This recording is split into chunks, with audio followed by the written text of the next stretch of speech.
Can I pause you for? I want to know more about how you suffered through the .com bubble. Are you trying to show empathy for Gen Xers here? Because we were in high school. That could not have affected you that adversely. I was investing in high school. I lost Like $100, dude. Like I had saved up more than that. Thank you.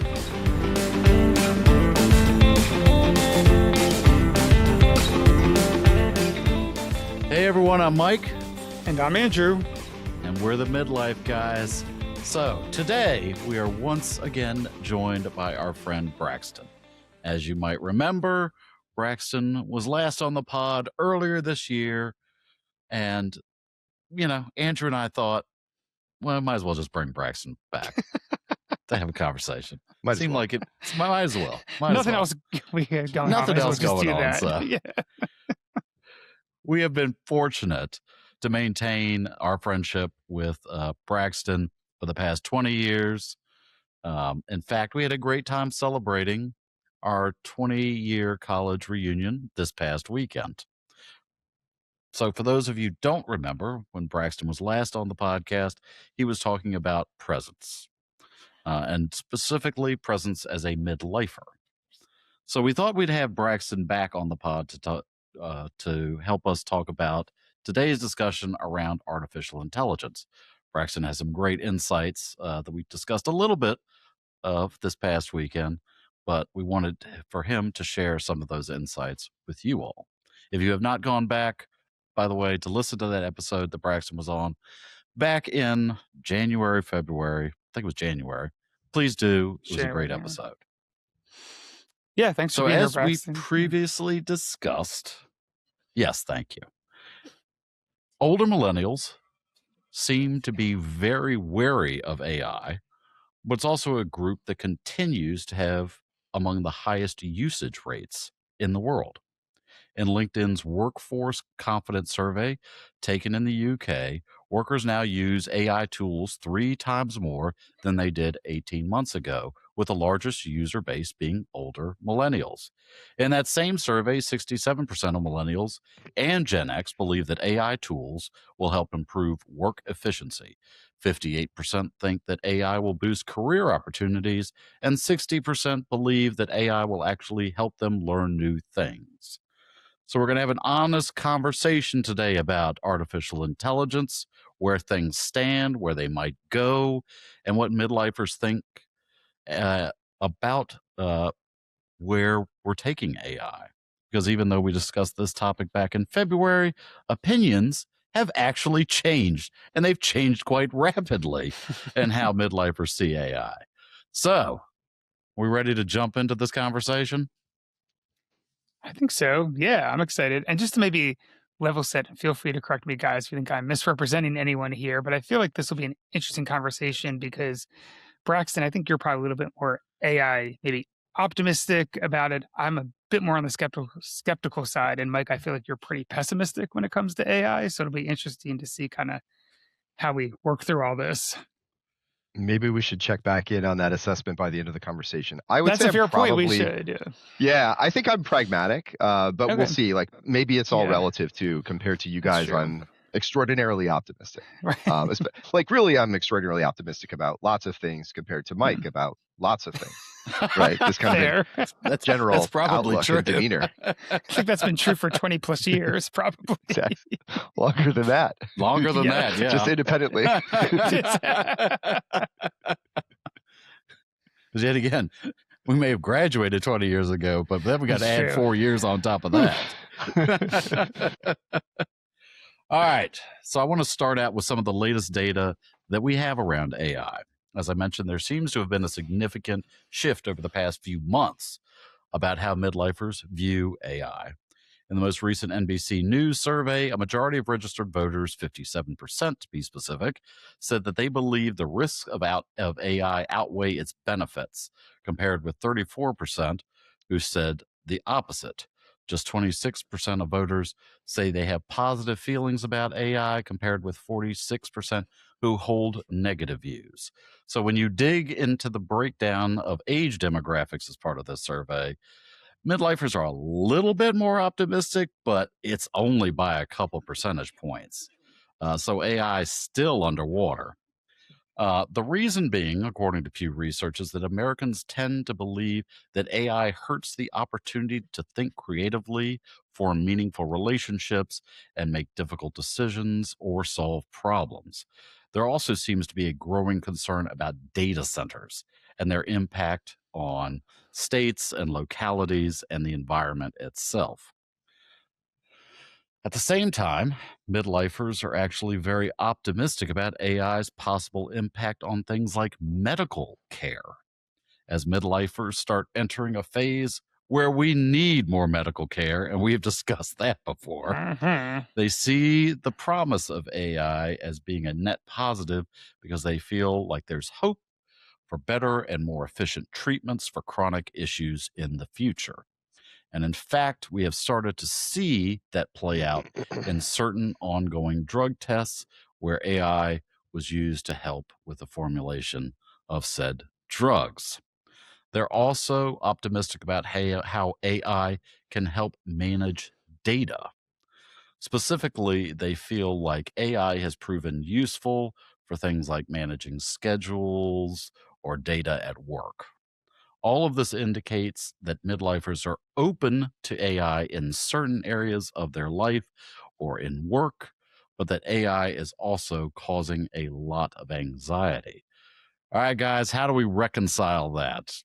How do we reconcile that anxiety? It's called being human, right? We're complex and complicated people. I don't know. I mean, I do think it actually is a very human thing that sort of two things can be true at once, right? Like you can see a lot of the possibilities of something, but also be very concerned about it and kind of worried about where it might take us. I mean, I feel like I'm kind of in that camp where you mentioned like the medical stuff. And I do think, you know, AI certainly can help, I'm sure, with like efficiencies and, or one other thing it's be used for is like, maybe it uses more um, like self-driving cars or trucks or things that make the road safer eventually. That type of stuff's kind of an interesting idea. Medicine for sure is what I think is really exciting. I've been listening to this podcast series from the tech journalist Kara Swisher, and she's talking about longevity. And a big part of that has been how AI is sort of revolutionizing how we look at medicine and living longer, and not just living longer, but having sort of fuller, more productive, less kind of I don't know what the right word is, but sort of less difficult at the end of life, like just being healthier longer. So I think that stuff is really fascinating. But on the flip side, I do worry deeply about us going to a place where we start looking at like technology first rather than people first. And it just seems like a lot of these companies, especially the big companies that are sort of leading the AI race, who have kind of led the social media revolution, whatever, 15, 20 years ago, care more about sort of their ends or having cool technology than necessarily the ramifications it has on people. And it just feels to me like we're going down a path. A good example is like AI companionship that's been pushed by some big companies. The idea of like, oh, you can have a friend to be your AI or have relationships that way, or maybe get, therapy via AI. And that stuff worries me in the sense that we become somewhat like dependent upon this technology. And we become more and more isolated. That's been a topic we've talked about on this podcast a bunch, just the downsides of social isolation. And I just feel like if we're not careful, we're going to get further and further down that road of just being socially isolated and being addicted to living on our screens. Or as we've talked about in other episodes too, like we younger generations won't have the same critical thinking muscles that some of us maybe have had, where we weren't relying upon a screen to tell us, how to think or what the answers to everything are. So it's that type of stuff that really does at least worry me. So I see there are positives. I think there are negatives. And at least having seen, like the analogy to me is somewhat social media. And like we saw the promise of it back when we were all in college, like, oh, this is so cool. And we can connect with people. And then you fast forward and it's like, oh, there have been some not great downside or not great upsides, a lot of downside to some of that quote unquote connection or us distilling everything through these platforms, that I worry that AI will be a repeat of that, especially because it doesn't seem like there's, at least in the United States, a whole lot of like government regulations or oversight on a lot of this stuff. So I know, Braxton, if I've sold you on my AI overlords, will probably take us over at some point, or we'll all just be sitting alone in our basement staring at a screen. But that's my worry when it comes to AIs. That's where we're actually going to be headed. Yeah, I mean, I think it's interesting what we've talked about. What you guys have talked about so far is more Yeah. sort of the macro view of what's going on with AI, Right. right? And American concerns about some areas, data centers. What does it mean for privacy? How are we as a civilization or an American society going to respond to AI increasingly being integrated into everything? And I think I'm probably also in this camp of we have a lot to figure out at that Yeah. level. I mean, the policy environment is super difficult right now. Like, I don't Terrible. think. I mean, yeah, sorry, I'll just be honest. It's not good. Yeah, no, I don't know how political you guys want to get, but I like a lot of gridlock in Congress, right? And like, we haven't at the federal level decided to pass any legislation around AI, and I think that may be leading to some of the American skepticism that you talked about. I heard recently, in contrast, that in China, over 80% of citizens are actually very excited and optimistic about the Hmm. possibilities of AI and more trusting of it than Americans are. And I wonder if sort of government taking a more um, protective role in terms of what AI can be used for and can't, and they have done this in other areas of technology as well. I mean, we could say a lot of things about what China does wrong because there is a lot, but they're very protective of their youths in some areas, like gambling and online gaming and stuff that we are not. Could we be a little bit more proactive as a society to think about how AI will change who we are and what we do and how we do things? That might change perception a little bit, or maybe not. I'm not sure, but I do think it's a problem.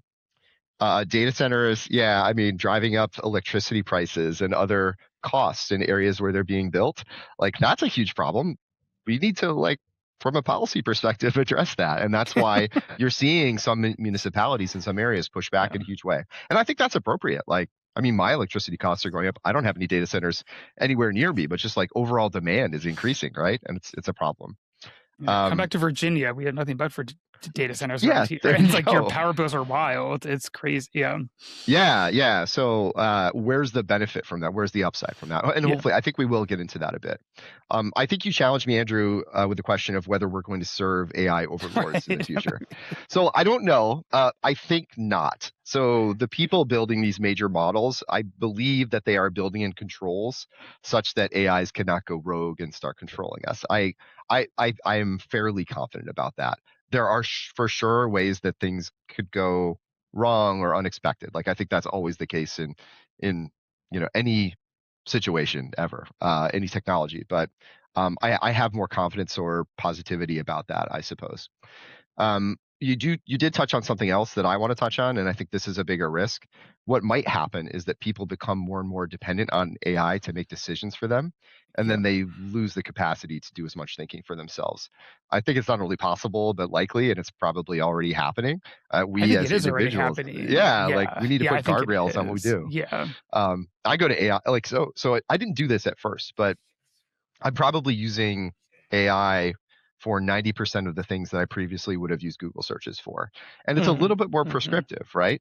Now, there's still human judgment in terms of, like, okay, is this right? Is it a hallucination? Do I do this or not? But for sure, I am outsourcing some things that I would have maybe thought through a little bit more myself Yeah. to AI. So, where are the boundaries? Where do I draw those? I've drawn some, but maybe I need to be more thoughtful about that. Writing is an area where I'm pretty strict. So, because I'm so snobby about my voice as it comes out in writing, I will maybe use AI for some notes or a draft, but then I will heavily edit and make sure that it's in my style. If we lose that capacity to write creatively and produce things that are mostly our independent thought rather than like machine derived, I think that's a huge problem. You also touched on, I think, like whether we're going to be staring more at our screens. Um, sorry, spend less time staring at our screens.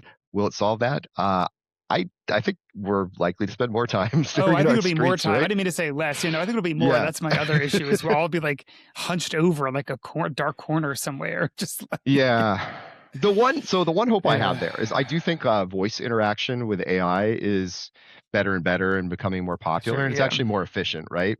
Hmm. So it may be that we're talking to our phone using our AirPods or talking to our phone, probably phone through our smart glasses or something Glasses, like yeah. that, and then we're not actually staring at screens as much as we do now. That's a possibility, maybe even a likelihood. So I'm kind of I'm optimistic about that, I suppose. Nice. All right, Mike, come and kick us in. I think Braxton brought up a really good point about the population in China being more optimistic about AI, because when you do dive into the numbers, um, uh, uh, especially in the European Union, they're also a lot more optimistic about artificial intelligence and generative AI than we are here in the United States. Um, and the root of that optimism really is formed because the EU has taken a more proactive approach to putting some guardrails up uh, around AI.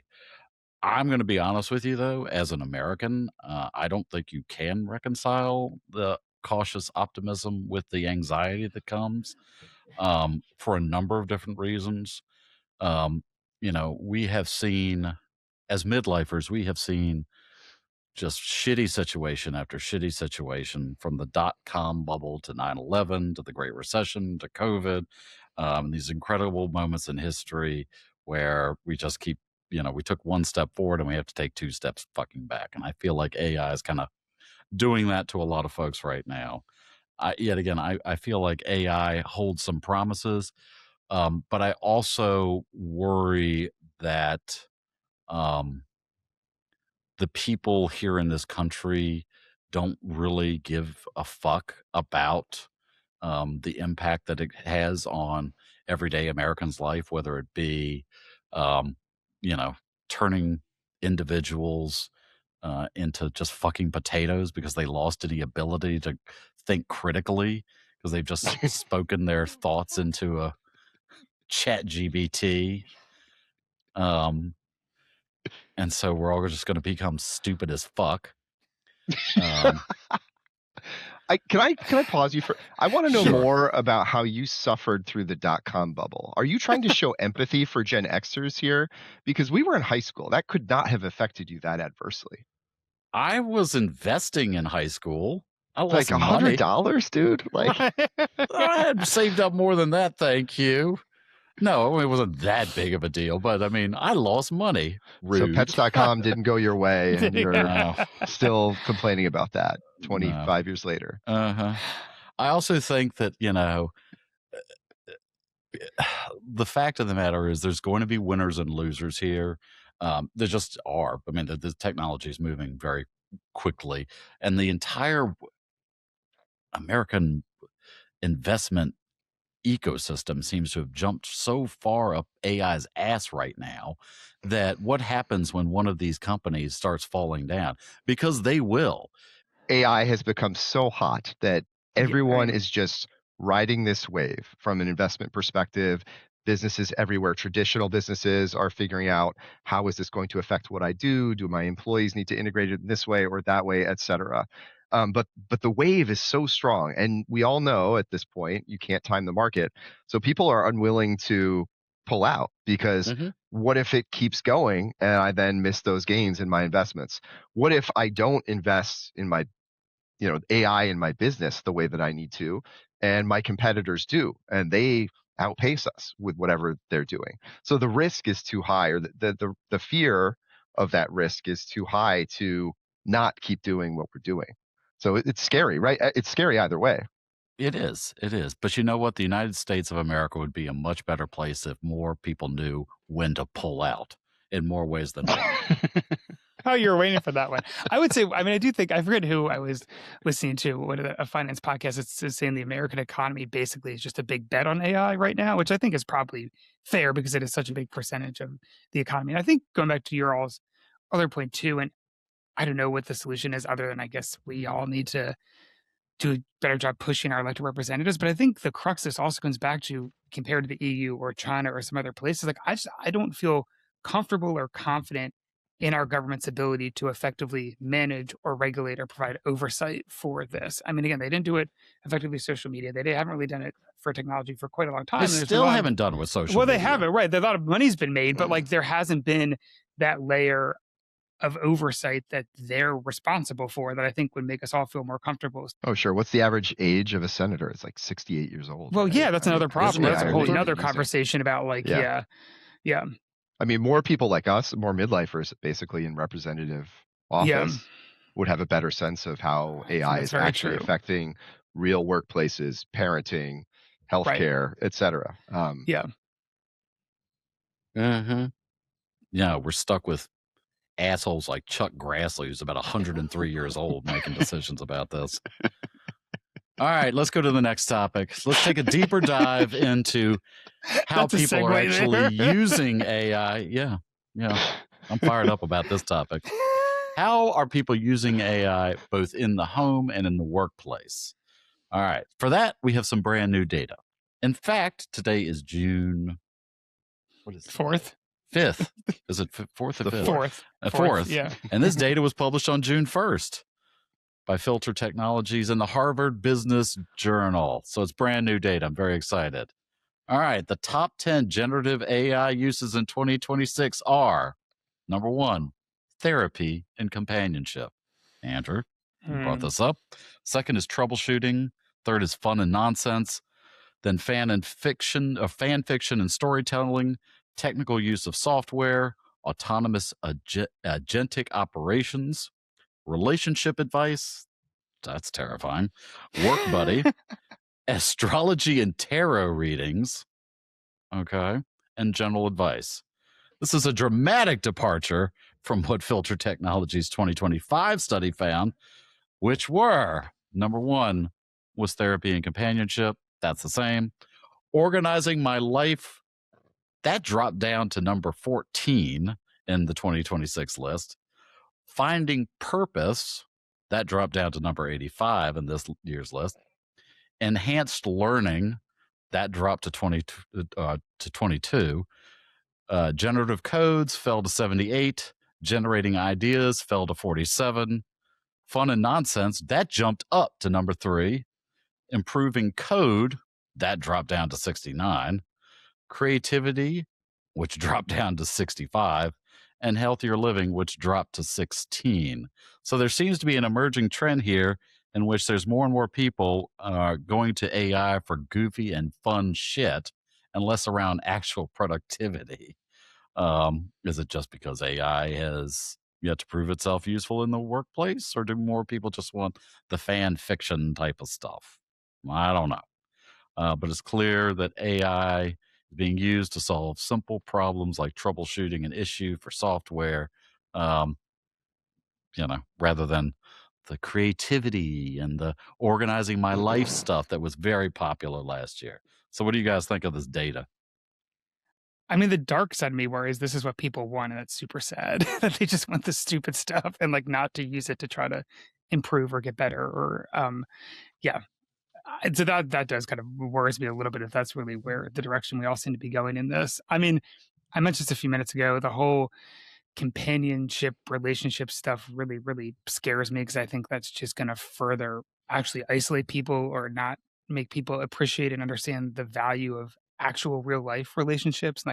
And as we've talked about before, lots of studies have shown that the key to happiness is actually real life relationships. And so I just worry that, we'll be moving away from that there. I feel, I guess, like I'm very boring because when I use AI now, it tends to mostly be about as like a research assistant, maybe as kind of a sounding board to just kind of try to get different perspectives on an idea that I'm working through, um, or maybe as a way to help organize my life or like for recipes or stuff like that. So I don't relate to most of the things on this list anymore, which makes me again worried as to how people are actually using AI and if we are just going to start to lose some of that critical thinking muscle. Okay, so I think my optimism is going to show here because Okay. so Do it. I was rereading this list as you were going through it a few times, and I actually think this is great. So I want to differentiate between therapy and companionship, right? And also That's fair, relationship yeah. advice, which we should touch on. So I think therapy could be good, right? So therapy is expensive. Not everyone has access to therapy. Using AI to get some guidance or some encouragement during difficult times or talking through some issues could be a really awesome use case. And I guess my experience so far, where it has like touched on those types of issues has been positive. I wouldn't say it's my go-to versus my real relationships or in some cases like a real therapist, but I actually think that's not that bad. Companionship, I'm super worried about. So I agree with that one. There are apps, there probably will be more and more of these like AI companions that take the place of real relationships. That's not great. Relationship advice, I actually think this is amazing. So I am thinking back to all of the dumb shit I did as a 25-year-old guy talking to and trying to form relationships with women, or even worse, when I was 20 or 21, or even worse, when I was like 17. What if I had had AI to give me some answers instead of trying to intuit or mind read what was going on in these women's minds, or what I should do as this very inexperienced person trying to navigate a very complex space? This is a massive resource for the young men of today, or even like midlifers of today who are out there in the dating world. I don't think that's that bad. I mean, would I've it be been better to asked. talk to a friend about that or a real person? Like, I don't know. It just worries me out. And like, how good is that advice? I don't know. I've not taken relationship advice from AI, so I I can't think to go really judge. deep on But some of this stuff will take a lot of time. And yeah, I think you yeah, should talk to friends as well. But what if your friends are busy, right? And you need help at this moment for a very current issue. Like I don't necessarily see a problem with that. The troubleshooting thing, Mike, like you said troubleshooting simple issues. I actually think troubleshooting complex issues, AI works enormously well. Example I will give. So I'm a homeowner as a, we're all midlifers here. We're all homeowners here, right? Um, for people trying to solve like home networking, right? I had to upgrade our home network, buy some new devices. The amount of research and different configurations and questions I had as I explored this with Gemini in this case, it was enormously helpful. And I'm a fairly technically savvy person. Not everyone, I think, even starts from maybe the same place that I do in that particular area. And it was a total lifesaver. So that would be another area I would call out, and that's like a top personal use case for me as well. Like any kind of home maintenance, uh, repairs, whatnot. Like my wife and I both are consulting AI quite a bit. So I mean, just those were just calling out a few. There's a few like recreational purposes here that I think are harmless, so I don't see any problem with those if people want to explore those also. Um, yeah, a few other. I mean, we touched on this actually right before we started recording. But for health and fitness, I've also found it to be a lifesaver. that I'm is, training for a yeah. marathon right now. I consult it multiple times every day about what I should be doing physically, what I should eat, when I should go to sleep. And it's compelling. So I'm more likely to follow through. And I think that's important. And you guys have talked about this many times. We talked about it previously. What are we doing as midlifers to care for our health? Mhm. I'm a little bit more comfortable uploading personal health information too. You might get 5 minutes with a doctor, right, to go through your lab results, or maybe they call you and leave a voicemail and you never actually connect with them about what these things mean. If you're comfortable uploading it, AI will do a pretty good read for you. So that's another use case that I found enormously helpful. Product comparisons, basic decisions that are low stakes. Like it's just helpful to have another person. I'm calling it a person now. It's helpful to have another perspective alongside you that is relatively informed. And then I won't go to. I mean, we could do a whole episode about this. I work in tech, so I've been a little bit closer to the frontier of how this is used in the workplace. But for research, organization tasks, coding, which I'm not an engineer by training, but I have done some coding recently, and then cross-referencing information and drawing relationships that otherwise I might not have found. It's been enormously helpful. And for me, that was Claude Code, and that's probably a tool beyond what most people would use in their personal lives or even work lives most of the time.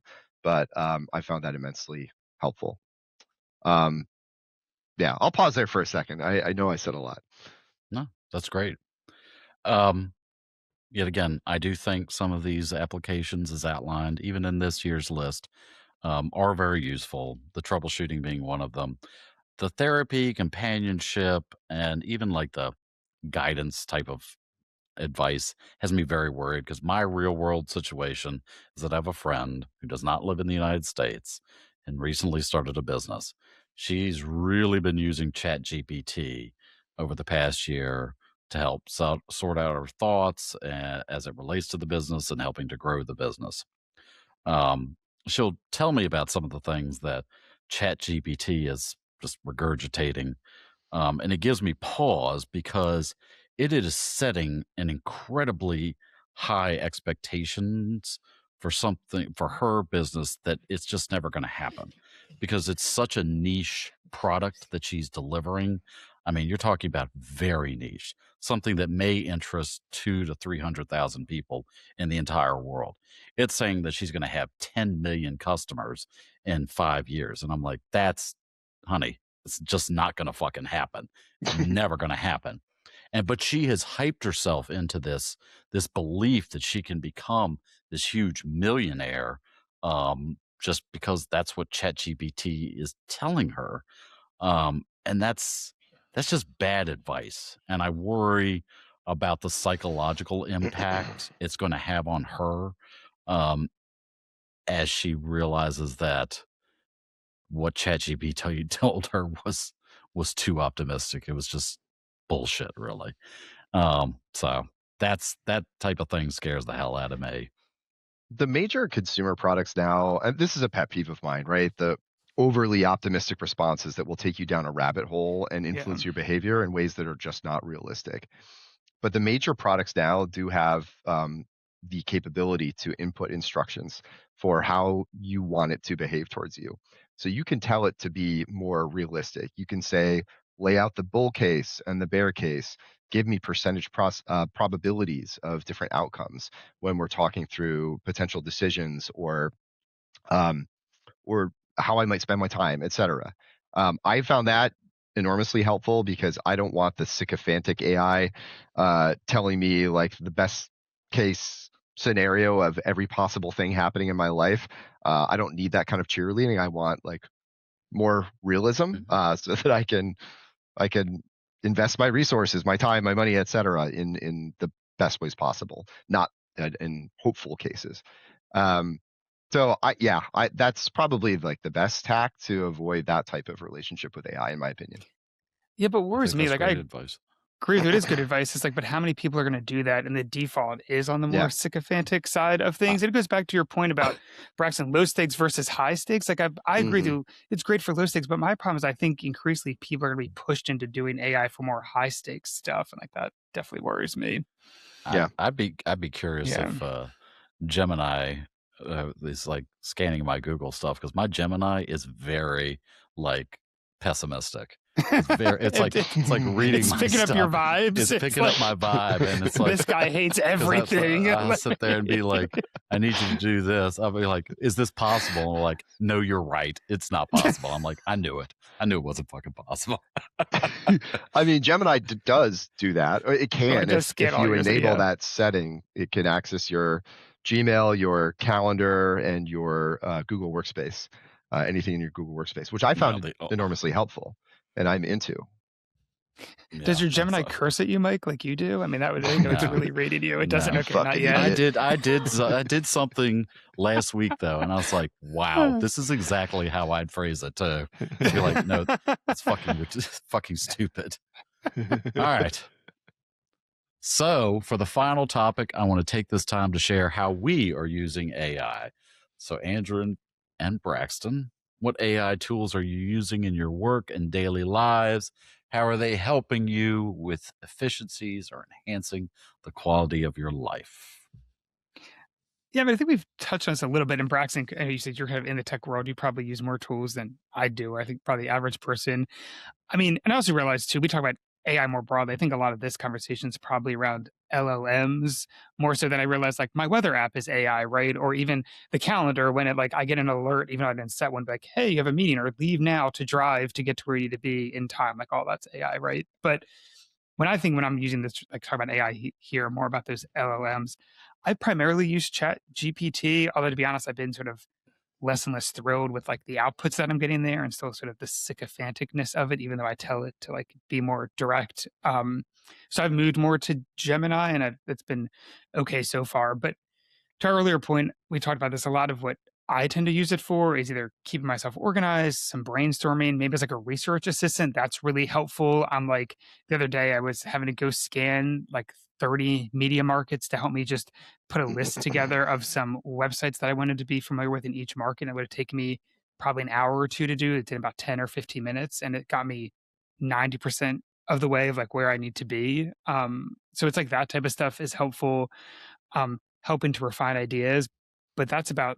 And then recipes in health and fitness are super, I think, found that to be super useful too. But like the true critical thinking, or to your point, Braxton, like actual writing and producing something, I'm still relying on myself for that more than an AI platform.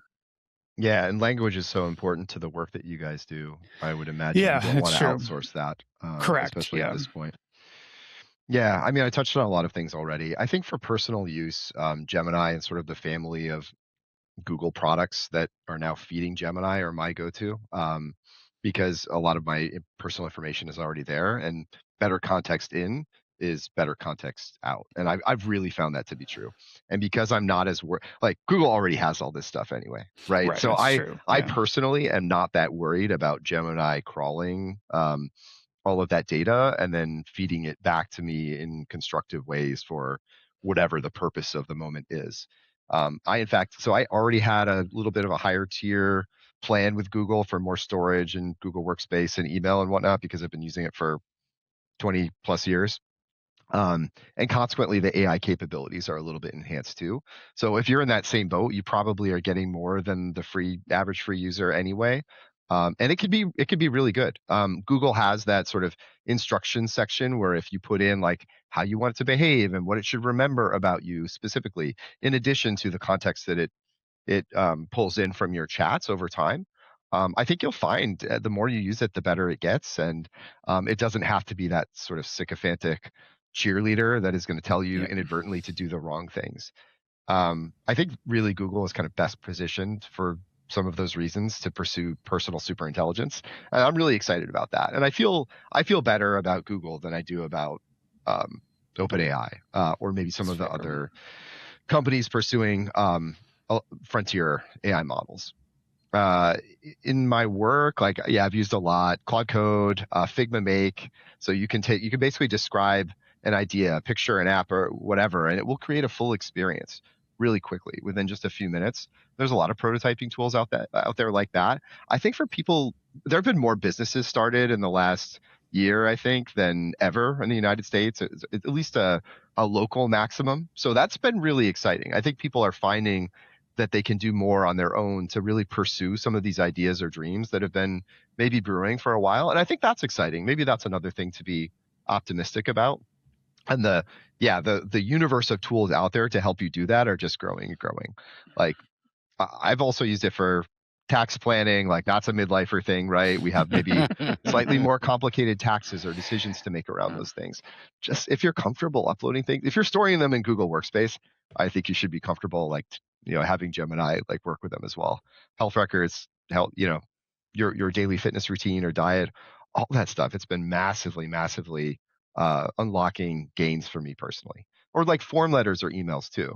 Don't spend time writing a letter to your local government now, right? Like, or something you have to do for some legal bullshit. Like, just have AI write it. Save yourself 30 minutes. It will do it in one, with a little bit of a basic prompt. So, yeah. Yeah. Hey, by the end of the podcast, look, I am a much more optimistic person There you than go. you two about this stuff. Have your AI curious viewers reach out to me. That's right. Yeah, I think one of the things that you bring up a good point. It's just not how I operate, though. Is that I've got Being three, optimistic, he means, is not how. Well, we no. Yeah. It's just like I've got three very distinct